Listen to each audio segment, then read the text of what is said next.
So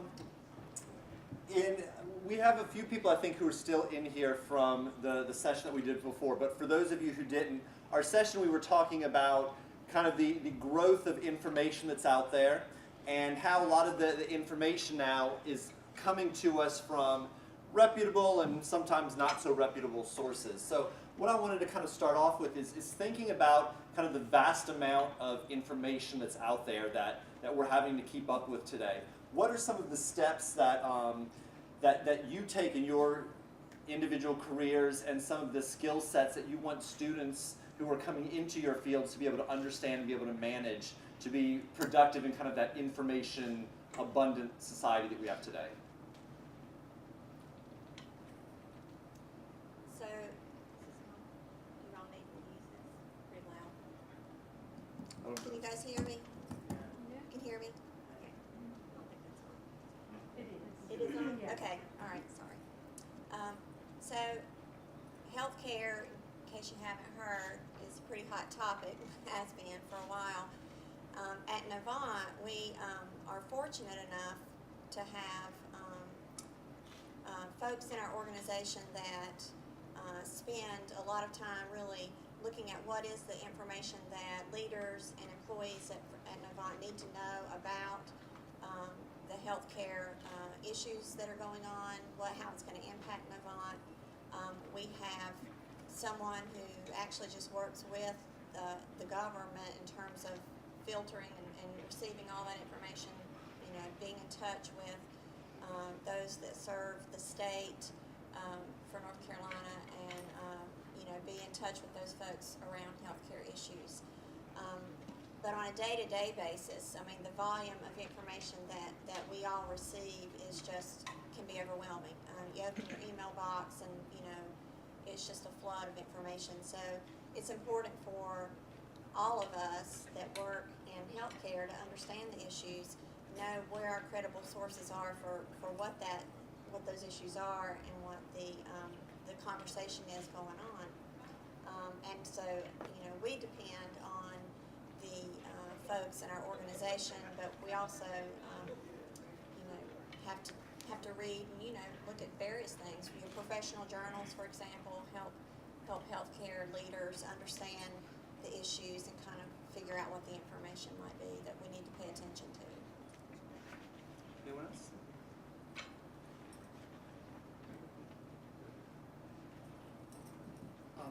How many people here are in the architecture, design, or engineering fields? Okay, we got a couple folks here up front.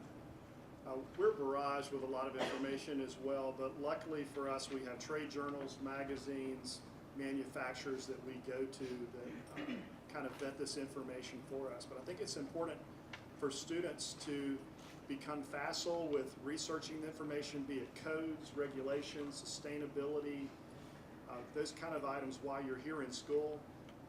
Learn to do that research while you're here. Reach out to mentors, that's very important, people that can kind of help guide you along the way. There's so much information out there, there's no way you can learn it all. The most important thing is to know where to get the correct information when you need it. I can say that after 30 years, I think I remember less every day just by virtue of the way life is. You'll get there eventually if you're not. Learn to know where the information is and learn what the reputable sources are for your particular profession. So is there something that these days you're seeing that students are needing more and more of that they're not always coming out of school with? A skill set that you wish they had that would make them more productive in any of your fields?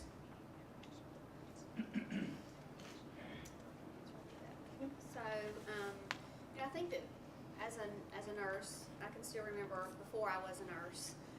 You know, we think that we're going to come out of school with all of the answers. You think you're going to go through college and you're going to come out and you're going to be a bona fide individual who can do just about anything.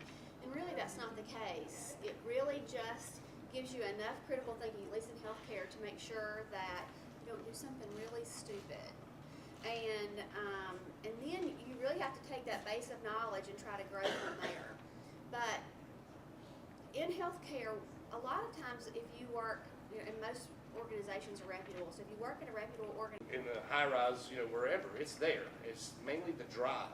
It's not the fact of lack of opportunity or lack of the jobs out there. It's the drive of the individual and what you want to do. Also, understanding if you do have, you see something, you're in a company and you think, that looks like something I'd like to pursue, you need to start asking those questions. What does it take to get there? Because I know I've seen nurses who have a 2-year degree want to go into leadership, for example, or go into nursing education, but they don't have you do have to have advanced degrees. So you want to begin to build on that as soon as you feel like you see an interest that you really want to pursue, because that takes time as well. So you want to make sure that if you do have goals, that you understand what you need from an education standpoint to get there, because in healthcare, I know there are opportunities for nurses and others, but you do have to have additional education, so you want to be in tune to that. One last question, then I want to give kind of an opportunity for everyone to ask questions that they might have. What do you find in your individual fields is really stands out as being unique? Something interesting to you, maybe something you're proud of, something that excites you to come to work each day. What is it in your field that really kind of gets you going? Well, healthcare is always exciting, and I think of one. I mean, we touch patients all the time, and it makes the biggest. I don't know that there's anything that you can go into that makes a bigger difference, from my personal opinion. We have patients and families who come in and they're at their most vulnerable moments, and it's not the global moments, it's not the global times, it's the little minute details that make the biggest impact. But for me, it's not the impact that it makes on them, that I make on them, it's the impact that they make on me. So that at the end of the day, I'm very thankful. But I think what excites me most about healthcare is exactly what Sandy was talking about, is it's wide open. You can do whatever you want to do. And what you do today is not the same thing that you have to be doing in 3 years.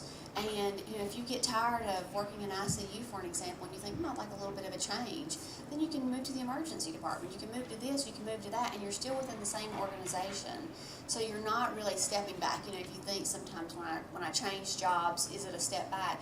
This is just continued growth every single day. And so one is, the drive, but it also is how accommodating are you? How ready are you to take on new projects? But they're literally, you are only bound by your own attitude in healthcare. And if you have a great attitude and you have a can-do, and that, yes, I can help you with this, if you are everybody else's easy button, you can be the next president of the hospital. Absolutely. And so we've had people who are leaders within Novant who started out in housekeeping, who started out as a CNA. So there's nobody in here that couldn't be running the next hospital within this organization. To me, that's exciting. I know of very few opportunities or very few fields out there where you can do that, but you're only bound, really, by how you feel inside and how you treat others. For law enforcement and forensics specifically, we help people every day. We help give victims closure for crimes that were committed against them, and we also help get criminals off the street. I've worked numerous cases that I've seen actually be disposed of in court, where someone gets jail time, prison time for the offenses they commit. So knowing that I have a hand in helping, solve a crime kind of behind the scenes, because we're not always seen, because since we're not sworn, we don't always interact with everyone. So we have kind of a behind the scenes role in actually helping solve crimes and help bring justice to people who actually need it. Well, I watched those guys cut down the nets last night. And, just to be honest with you, as you get older in life, you don't get to spike the ball. You don't get to cut the nets a lot. It's just not an everyday occurrence where you get to shout hooray at the end of the day. You've got to figure out what that is for yourself. No matter what you're doing, you've got to find your own joy in it. Just find something you enjoy doing. but be able to have that filter at the end of the day that says, hey, I did good work here today. That's totally up to each individual, I think. For me, it's sitting up here today. I started my journey 6 years ago, sitting where you are, and in 6 years, I have seen a change in my life that I get up every day and thank God when I walk into that office. And to be able to sit here and share that with other students, faculty that made it possible, that is what excites me about what I do and what I'm going to do, is the way I look at it. And so, I think the opportunity in that way, and that's the way that that's what excites me about my career. Embrace technology no matter what your field is. I'm just thinking about architecture right now. The days of paper drafting with pens and Leroys and T-squares is gone. We are now using virtual reality to simulate clients in the environment where they actually pick up objects and turn doorknobs. I mean, imagine that's emerging technology. That is exciting. I don't know what it is for your fields, but I know we're going to be finding cures to diseases in the medical field, advances in forensics. It's an exciting time to be alive. You guys have so many tools and technology at your disposal. This is an experimentation lab for you to be at this school, and just take advantage of it. Sustainability, buildings that actually generate more energy than they consume. That's an exciting thing in our profession. Imagine that. Net positive buildings, net zero buildings. It's an exciting time to be alive, and just take advantage of the technologies where you're going, and always be adaptable to those. So I want to give you all a chance, if you have questions, to be able to ask those. Just show me a hand. Hi, my name is Rebecca, and I am in the paralegal program. Hey, and I had a question. I worked in a immigration law firm where I was helping people get their green cards, apply, and do a lot of things. That felt great. But because I'm still learning and everything, I wasn't as fast as the other paralegal, and the attorney didn't get things as fast as she expected them from me. So I just want to know, when straight out of college, straight out of your education, how fast do you expect your employees to learn things and catch on? What is the rate that you want them to learn, like on the job? Well, a lot of it is just depending on the volume of the business, not just the law firm, but of any business you go to. It's just like you said earlier, you work for 10 years at McDonald's. If you work there, you understand the business, you understand the volume. It's the same way in the legal field. You can go work for a big law firm that's going to expect you to have a very short learning curve. And then there's others like the small attorney I work for. We do a very high volume in real estate. And we have actually had people that could not keep up. But, the learning curve is also by the attorney that you work for. But one of the things that I've noticed is if you are honest and you step up and say, look, I can't, I'd love to do this job, but I just can't keep up with it. I need something of slower pace. I need something in a different area, and then explore that avenue, because you're going to find jobs no matter where you go. You're going to find jobs you just don't fit into, and you're thinking, I got to have a job. I got to do something. But, don't put yourself in a position where you may need to be there until you can find something else. But if it's gotten to the point where you can't do it anymore, don't stay there, because it's not going to do anything but make it worse for you in the end. Yeah. Anyone else?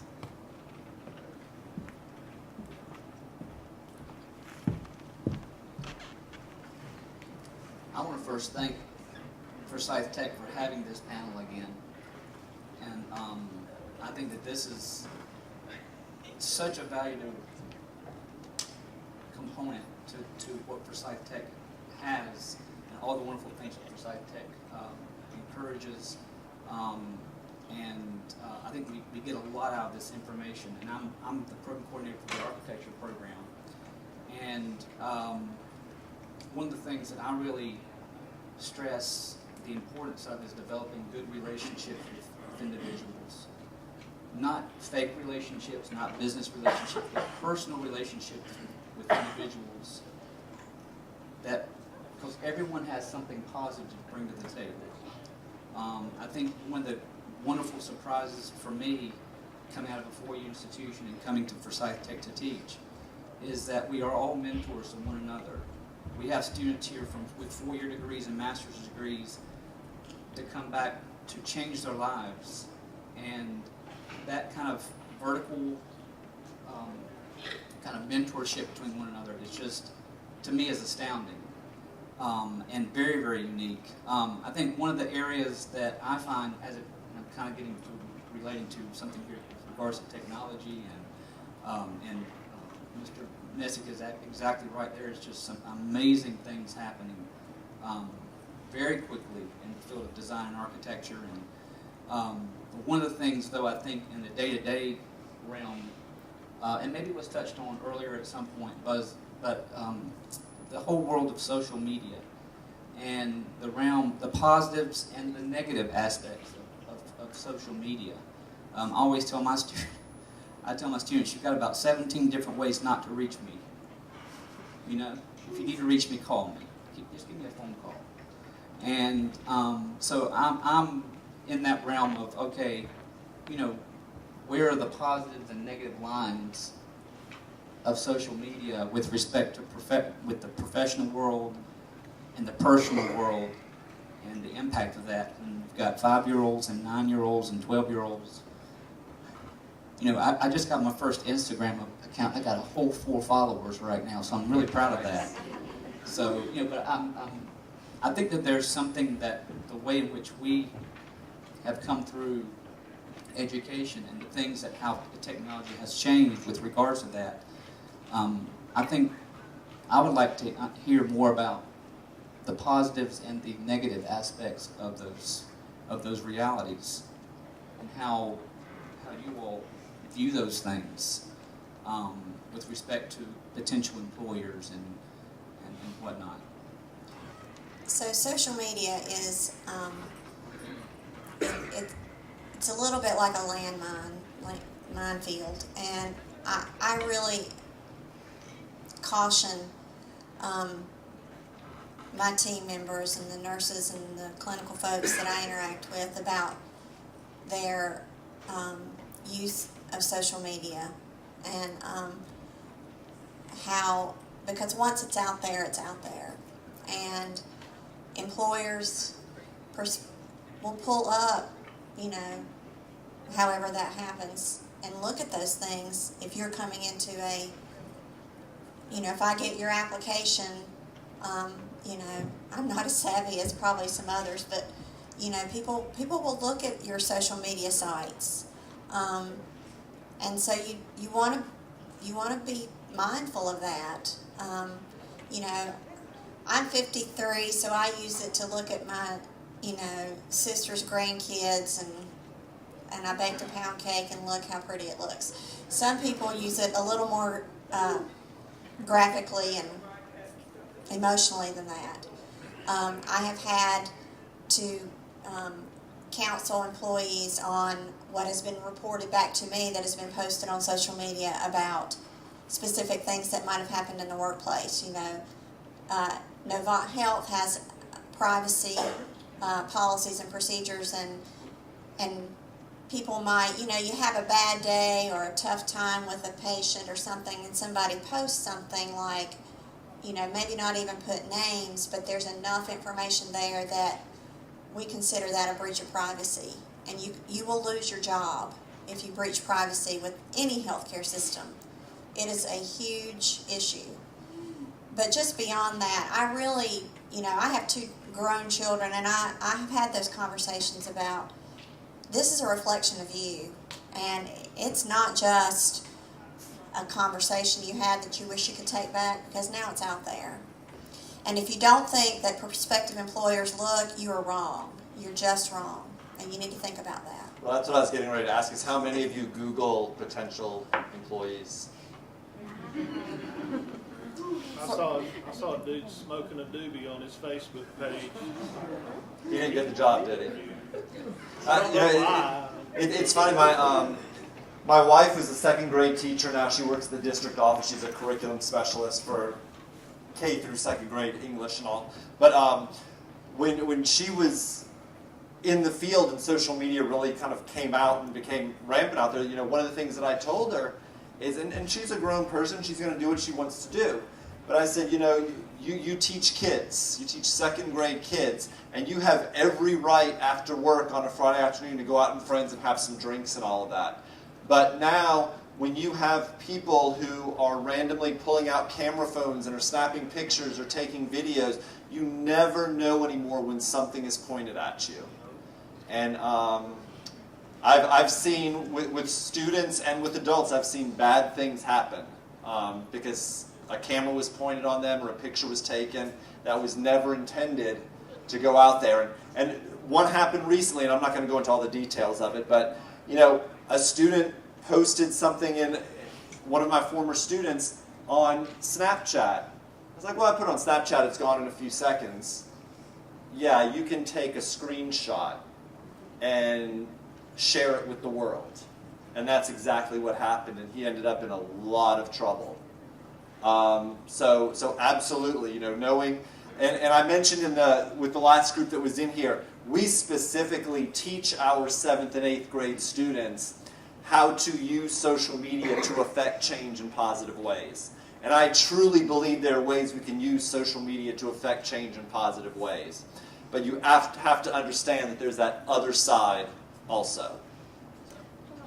You know, it's kind of interesting, and I just got Facebook like last year. Welcome. It's kind of interesting. You picked a good year to do it. I guess, but you know, my children had it. I actually wanted to see what they were posting. But one of the things that's very interesting, and my staff, is that, and I didn't have Facebook, and I don't really purposely go out and look at what my employees are doing. Now, I will look at a prospective employee, but I don't actually need to, because what will happen is that somebody will come up and say, I just wanted you to see this. You did not see this from me, because you can make it private. And so I wouldn't look at it anyway, but they were like, you just need to see this. Or I'll get a screenshot. Or somebody will send me a picture of a screenshot. And so it's actually your friends who are going to cause you to lose your job. So you just need to be thoughtful about that it's not that I'm going to, you work for me. It's not that I'm going to be cyber stalking you. I don't have time. That's bad time management. But it is your friends who are going to come up and say, I think that you need to look at this. Yeah, I mean, assume nothing anymore is private. It's not. Because it's not. You know, if you wouldn't go in the hall right out here and tape it to the window for everyone to see, don't put it out there. Because I may not be in your friend circle, but someone in this room is, and I might be in theirs. And things can get shared with me, with employers and all that. I mean, I can't tell you how many lives I've seen recently messed up. And I mean, you hear it on the news all the time. Yeah, I'll give you an example of something that I actually experienced. We were working with another law firm, and we needed to locate a previous employee of that law firm. And the attorney said, well, I got somebody that can do it. And 30 minutes later, he had this employee's phone number, address, where they ate dinner last night, where they went on vacation, their boyfriend, where he lived, and this was all. And I asked him, I said, how did you get this so fast? He said, I just went to Facebook. He said, I can white page their phone numbers. I mean, that is how scary it is, guys. These electronic footprints, as it was told to me, they're out there. I can Google anybody in this room, and I can probably find 3 facts within an hour that were never out there. I mean, I had a friend who, the other day at work, she showed me a series of texts that she got, and the person in the text sounded like they knew her. But that person wasn't in her phone book, so she didn't recognize the number. And there was a picture of her and this other guy on there that she was at a party with the night before. And he made a comment, and she asked me, can you find out who this is? And it took me about a minute and 30 seconds to narrow down who that person was and how they were related to the person she knows, so that she was able to figure out the context of the whole thing and how he got her number. So you have to assume privacy's not there. One more question, you think? This question is for Mike. Okay.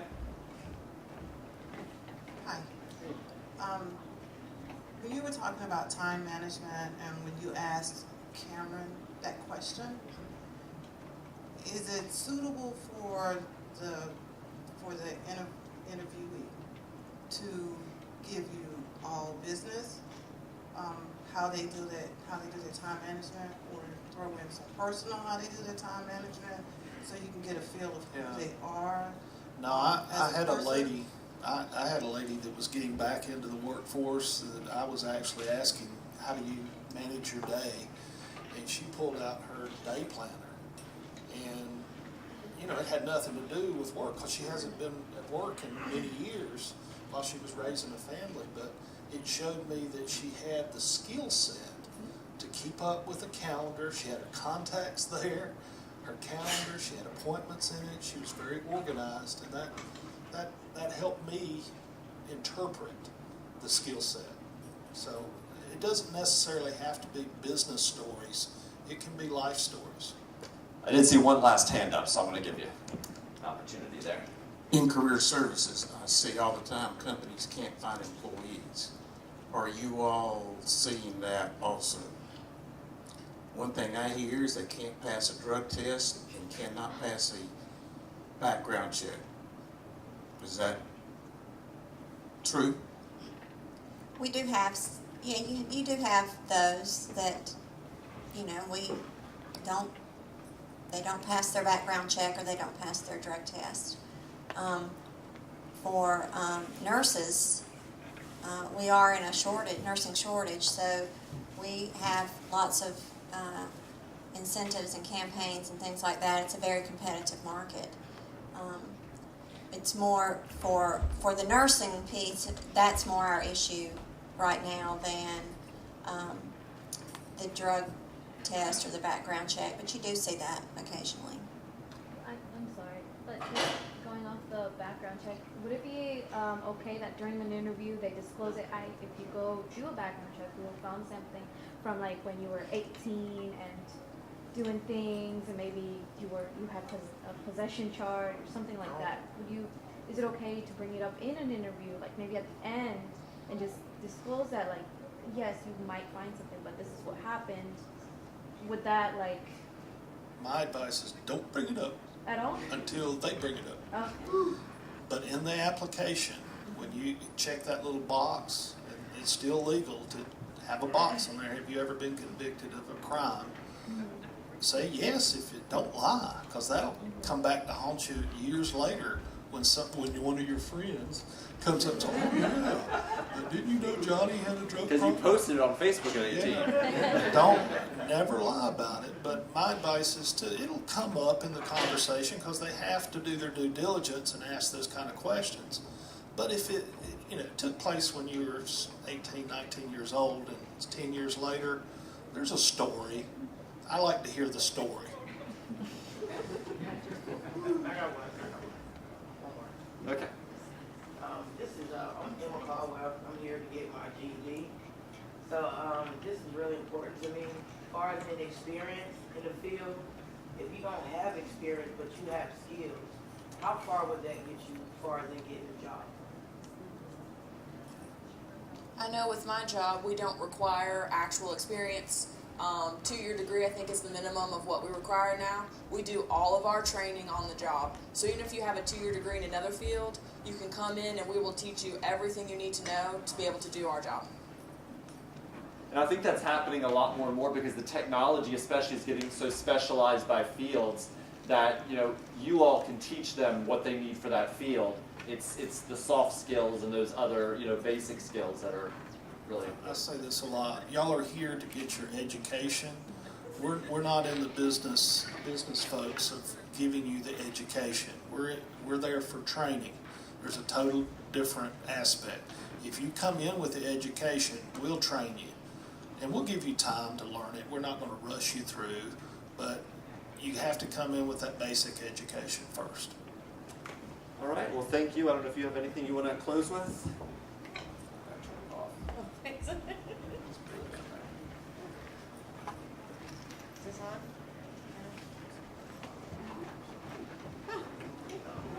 Okay, I want to thank everyone for coming. Thank you for your wonderful questions. Thank you to our panel for being so wonderful this morning.